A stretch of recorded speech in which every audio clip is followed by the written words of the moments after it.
it is time to mount the motor. There's our mock-up.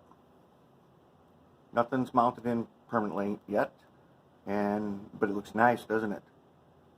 It is. I like that it's level across, and it sits in there real nice. Let's take a look at some other things here, and then we're going to put that motor in.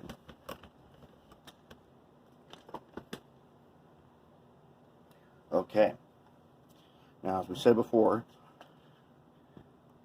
here's our truck power up to this little PC board on both ends. Oh yeah, in case you forgot, when you're putting them back together, the arm, which is covered up by our pad here,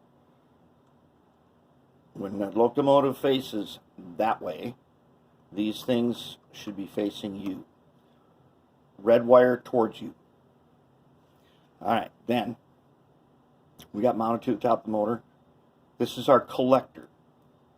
The collector will receive power from this pad and this pad. Then we've got a motor pad.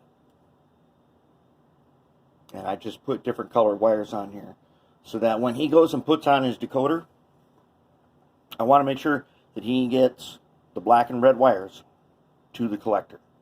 And then I think it's like gray and orange or something on his decoder that he goes to the motor pad. So I put in temporary jumpers right here, and I'm marking these. These are the ones that he can either just unsolder. You could unsolder and tape them off just in case you ever wanted to go back to DC, or you can just cut them, or you can just unsolder them. These are the two that come out, and the decoder goes black and red through the decoder back down to the pad. That's it. Okay, so we got everything good to go. We made the cradle. Let's go ahead and take this out. Here's our cradle. I didn't need sides on it, but I put some on there. Basically, I 3D printed a box. I measured that I needed 5 millimeters. Unfortunately, the 3D printer, although its native resolution is in thousandths, its software and the design software that I'm using all builds up in millimeters, so it just means I need an extra ruler. And fortunately, I use this digital caliper, changes between millimeters, inches, in fractions, and thousandths. So that's helpful. Now, here it is. Some of you want to know, how am I going to get this thing in here? This is the way I do it. Back to the amazing goop again. As I've said many times, this goop allows me to later change my mind and totally tear this down without damaging anything. So I'm going to put a glob on here. I don't need a lot. And I'm just going to go ahead and drop it in. Yeah, what I did was, when I printed that box, I put it on the milling machine then, and I just shaved it down a couple of times until I got it to look exactly the way I wanted it. Okay, now let's just check to see if we are in here square. Yep. Very nice. Okay, now we're going to do the same thing. Now that, this is insulated. I don't need to worry about tape or insulating from the frame or nothing. So I'll just put a little glob on here, and I can peel this off the motor, so I'm not doing any damage. When this sets up totally, I can just grab onto it really hard and peel it off.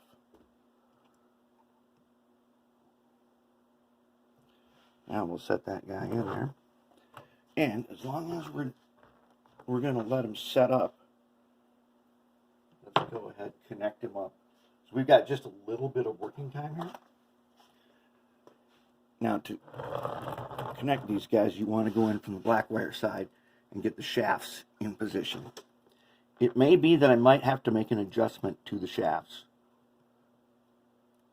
Without the flywheels, it is not as, it's not as long. That's an easy adjustment to make.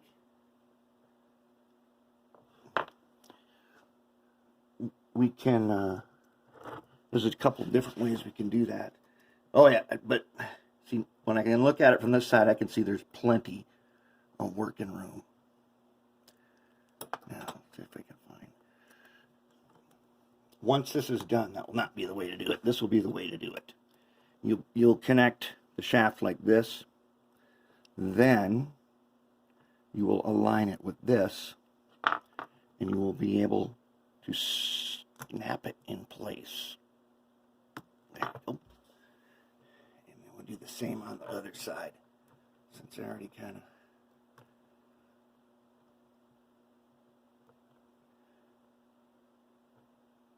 That is the proper way to do it, is to connect to the motor last.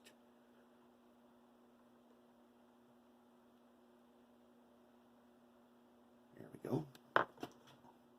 And let's, oops. Yeah, when the motor is still setting up, it's a little slippery. Make sure you don't get wires behind your shaft. You don't want that.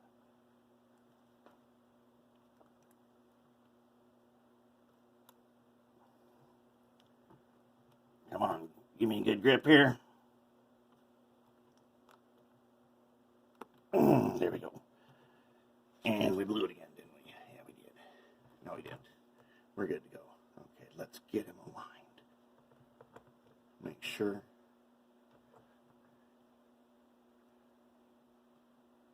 We are right where we want to be.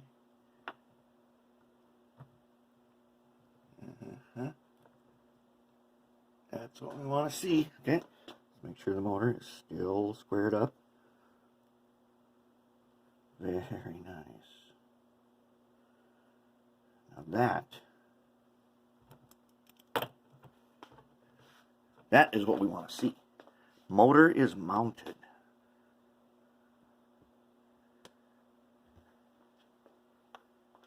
I had a problem with my lathe not being centered again.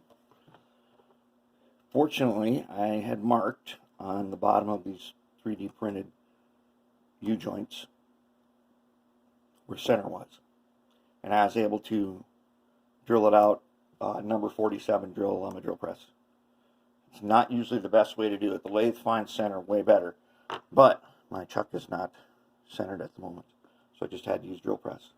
Not a big deal. That is what we want to see right there. That's looking good. So what we have to do now is we're going to make a connection from these pads at the trucks to our collector. We call this a collector. And then we get to test it and see how she runs.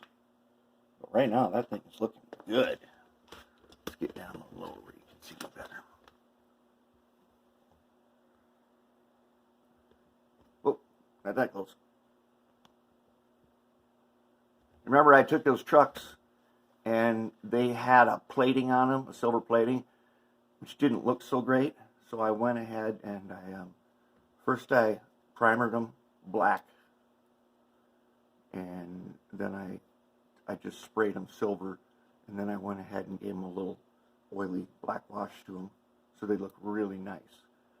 If I wanted them to look more silver, I would have primered them black, painted them gloss black, then put silver over that, and then did a little oily wash on them. That looks nice, doesn't it? It's clean. It is clean the way we like it. We want it to be super clean. Because we got to think about doing a headlight. Since I took out the headlight that was in there, we got to think about doing a headlight. That'll be coming up. Alright, now we'll wait a little while, let that set up about an hour or two, and then we'll go ahead and start wiring it up for 10